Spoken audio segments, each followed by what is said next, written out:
On September 25, 2025, at the United Nations headquarters in New York, the 80th annual session of the General Assembly took place as usual. But amid the public speeches, there was one secret speech so confidential that even the United Nations dared not reveal it. There, Ibrahim Traoré, the young president of Burkina Faso, appeared with a determined look. He was expected to exchange pleasantries, but instead, he boldly sent a message to Paris, Washington, and Tel Aviv that Africa would no longer accept its old role. The entire hall suddenly fell silent. Would Traoré have the courage to break the wall of silence and the shame that has haunted Africa for decades? Or would this be the moment he became a new symbol for the uprising of the Black continent against a long-imposed order? Is this not just the emergence of a young president, but the voice of an entire generation of Africa yearning to break free from invisible chains? And then the whole auditorium seemed to hold its breath. His voice rang out, warm yet challenging, shattering the wall of silence that had persisted for years.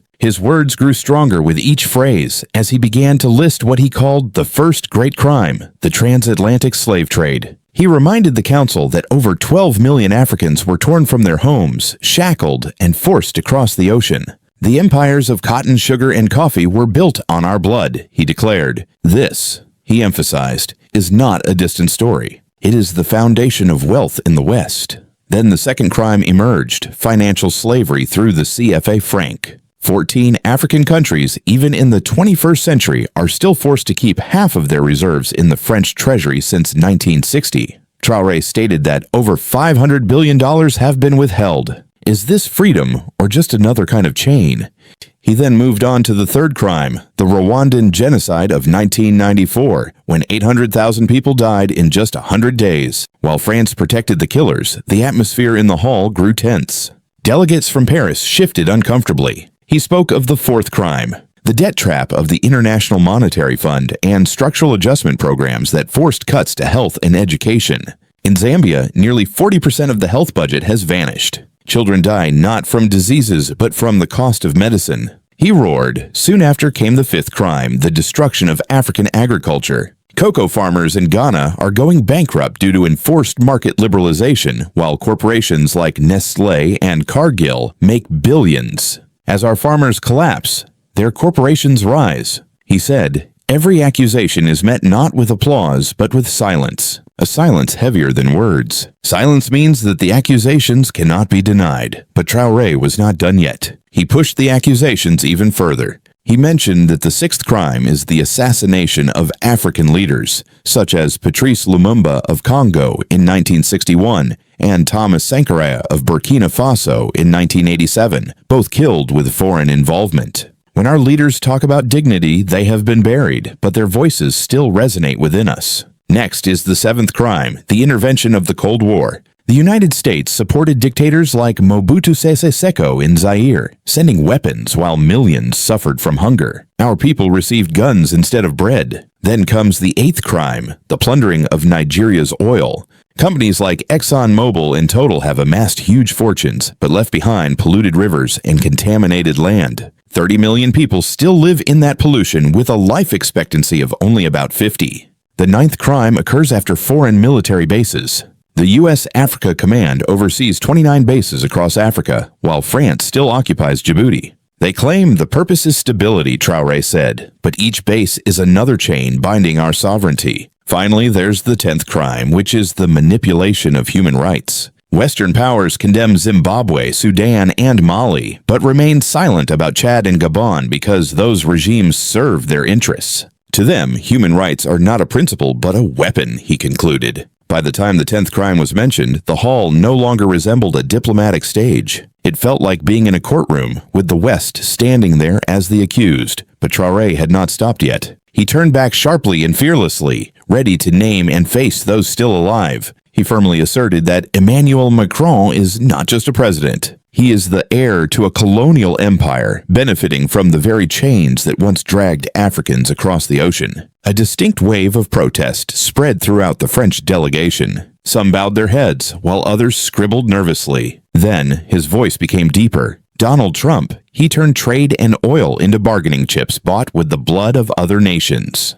You consider yourself great for your country, but it comes at the cost of our suffering. Mentioning a U.S. president, past or present, at such a forum is no small act. Some U.S. diplomats stiffened, others maintained a callous attitude, but the bitterness of the accusation was undeniable. And finally, Traoré turned to the murky financial world to meet with the directors of the International Monetary Fund. You wear a mask of development, but in essence, you are the warden of a financial prison. You cut our budgets, bind our governments, and call it reform. But what you are really building are just cages. The entire auditorium buzzed with restlessness. Western delegations shifted in their seats, their eyes leaving the podium. For decades, speeches at the United Nations have been wrapped in polite language, implicit criticism, and careful diplomacy. Here is a young president from Africa pulling back the curtain, calling global powers not partners but perpetrators. At that moment, the room was not divided into East and West, nor North and South, but between those who felt accused and those who felt vindicated.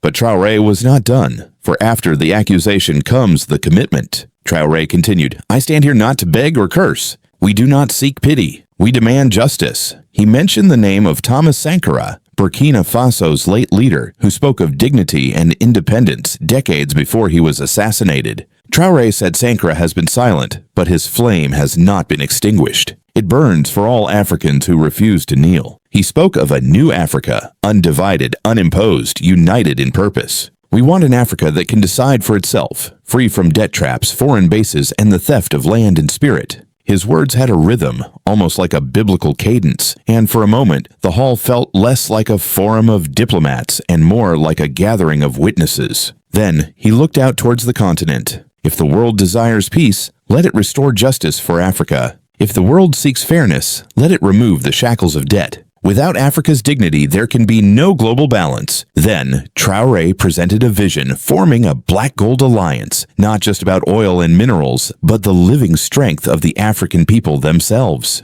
We will renegotiate our position in the world not as pawns, not as subjects, but as equals. The reaction was palpable. Some delegates sat stunned. Others from Africa and the Southern Hemisphere sat up straight as if these words had touched their history. The Western press delegation, which had been limited in their notes, suddenly took notes more eagerly. When the applause did not erupt, it was not because the audience rejected him, but because no one dared to break the weight of what had just been said. What began as a defense turned into a prophecy. As soon as I stepped away from the podium, the entire hall did not clap. It did not descend into chaos either. Instead, a heavy and uncertain silence enveloped the atmosphere. That silence told its own story. What was spoken could not be dismissed, but it also could not be publicly accepted. International delegations reacted with subtle gestures rather than words. European diplomats avoided eye contact, while some African representatives exchanged glances with quiet pride. From Asia and Latin America, there were only nods of acknowledgement, but no commitments. As an organization, the United Nations chose not to publish Traoré's speech in its official record, citing procedural irregularities. However, within hours, the entire content was leaked online. The leaked information spread faster than any press release. Across Africa, social media became lively. In Nairobi, Lagos, Johannesburg, and Dakar, clips capturing Traoré's statement circulated. "We do not beg for pity. We demand justice" spread as quickly as wildfire. Hashtags related to Burkina Faso trended in many languages. Commentators called it the most challenging speech from Africa since the decolonization era. The migrant community was equally stirred. In Paris and London, young Africans marched with signs reading "Speak up for us." In New York and Washington, African-American leaders compared their struggle to his, viewing Traoré's defiance as a reflection of past civil rights struggles. But the global reaction was not just emotional. Policymakers whispered about a dangerous precedent. If a small landlocked country like Burkina Faso can speak this way at the United Nations, what would stop other countries from doing the same? The fear targeted not just Traoré, but spread, forming a chorus of voices rejecting the language of dependency. While the world was buzzing, the United States faced this speech directly. In the U.S., the reaction was swift and divided. Major newspapers reported cautiously on the speech. Some viewed it as rhetorical theatrics, while others noted the seriousness of its historical claims. Cable news debated Traoré's boldness, with some hosts asking, is this young African leader reckless, or is he reshaping the moral conversation of our time? In Washington's policy circles, concern arose immediately. Analysts at think tanks warned that Traoré's message could undermine U.S. influence across Africa. Congressional staff noted with concern that he had directly named a former U.S. president in his accusations. The State Department avoided direct comment but reaffirmed the U.S. commitment to partnerships with Africa. However, outside of official channels, the American public, particularly the older generation, received the speech differently. Many people who lived through the Cold War have heard the echoes of a different era when strong voices from oppression rather than partnership. For others, it stirs up reluctant respect. At least he had the courage to speak out. Truth. The African American community reacted strongly. Churches in Atlanta, Detroit, and Chicago referenced Traoré's words in Sunday sermons, viewing them as part of a greater moral awakening. Comments on radio programs questioned whether the United States itself, born from a rebellion against empire, could recognize justice in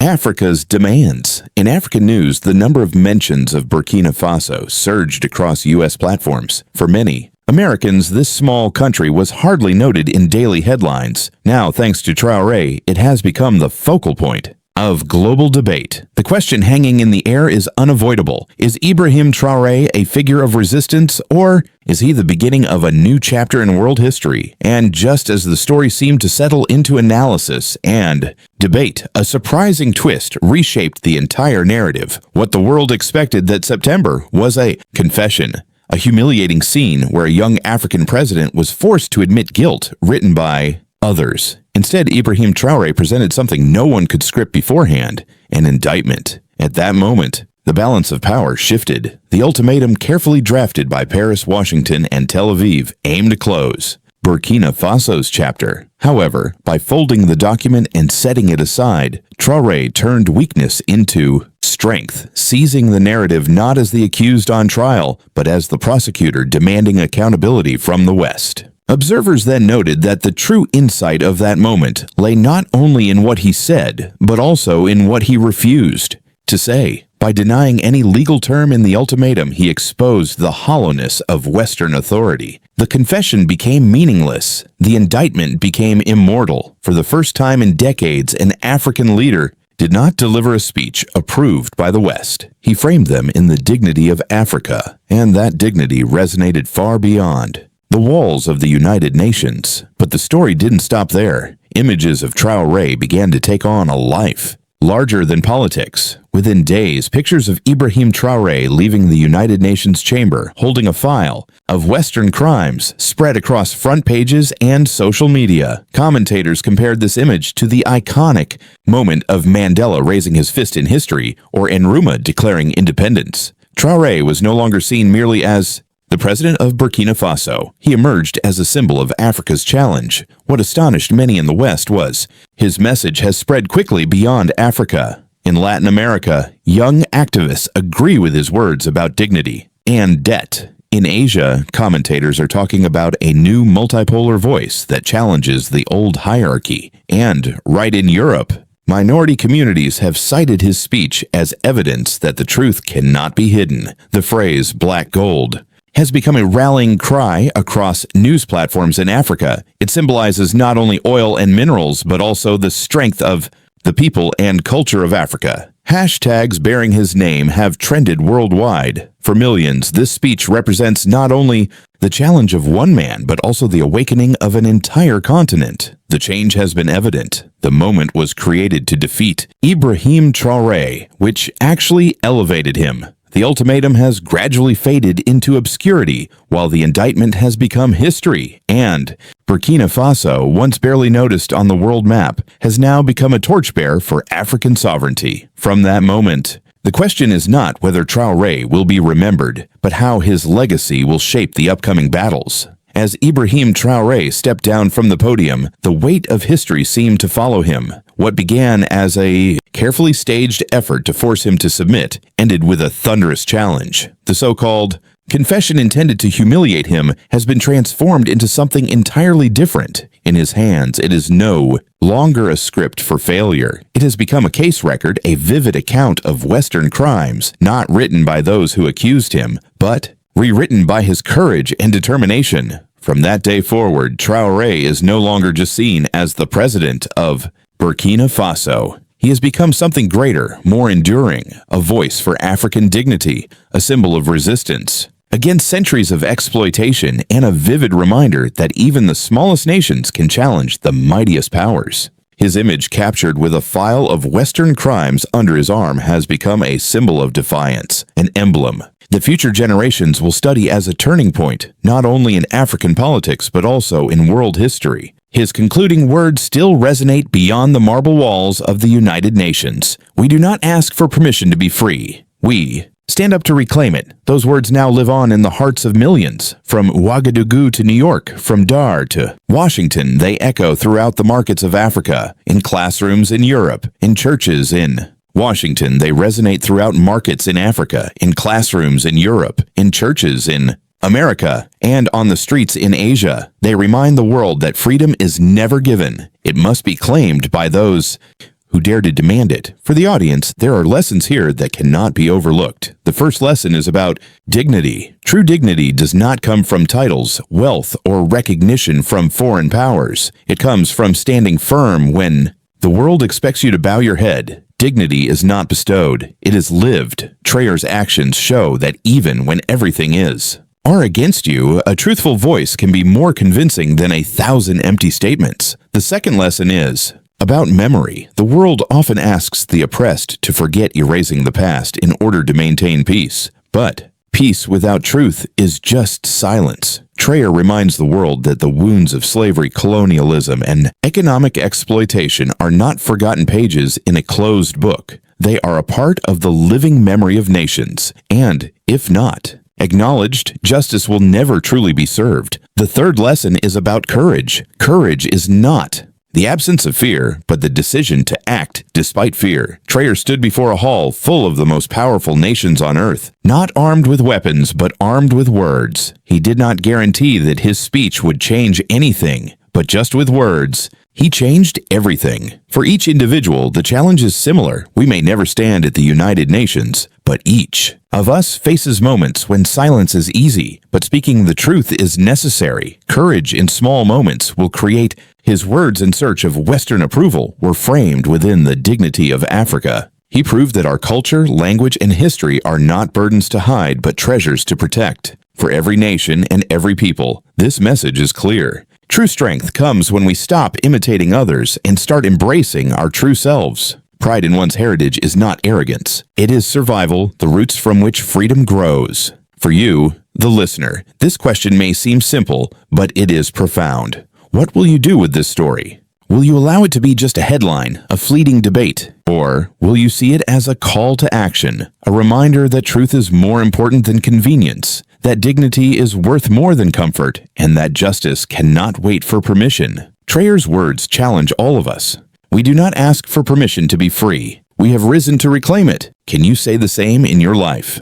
At work, in your family and community, are you living as someone waiting for permission, or as someone who dares to stand up for what is right? This is not just Africa's lesson. This is a universal truth. Nations as well as individuals must decide whether they will live as subjects of circumstances or as creators of their destiny. Traoré has chosen this path, and in doing so, he reminds us that freedom, once declared, cannot be restricted. So let this story live on beyond the screen. Share if Ibrahim Traoré's courage has inspired you. Subscribe if you believe that truth should last longer than headlines. Stand in your own way with those who fight for freedom. God bless Africa. May God bless every nation that dares to rise. And may justice not only be heard in the halls of power, but also in the hearts of all who still believe in human dignity.